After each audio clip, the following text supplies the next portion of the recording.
Ieleweke kwamba Mtume sallallahu alaihi wasallama ametufundisha sisi kwa kusema la yatamannayanna ahadukumul mauta min dhurri asabahu, mmoja wenu asitamani kufa, asitamani kifo kwa sababu ya matatizo ambayo yamempata.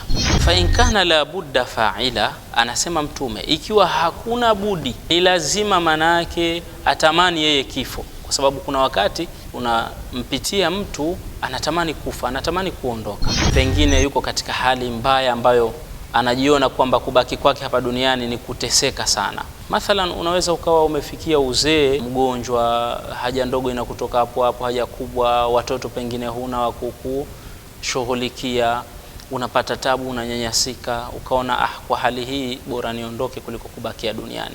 Sasa Mtume anasema ukifika wakati huu ukatamani kufa wewe kuliko kubaki hai, usiropoke tu maneno yoyote alikuwa kusema bora nife na nini. Omba hivi: Allahumma ahyini ma kanatil hayatu khairan li wa tawaffani idha kanatil wafatu khairan li. Ewe Mola, nibakishe niwe hai muda ambao hai utakuwa bora kwangu, na niondoshe duniani, ichukue roho yangu pale itakapokuwa kuondoka mimi duniani, kufa mimi ni bora kwangu. Sema maneno haya. Basi ukisema maneno haya, ikiwa mauti ni bora kwako kwa wakati huo, utakufa, na ikiwa kubaki hai ni bora kwako kwa wakati huo kuliko kufa, utabaki hai. Hivi ndivyo alivyotufundisha Mtume sallallahu alaihi wasallam.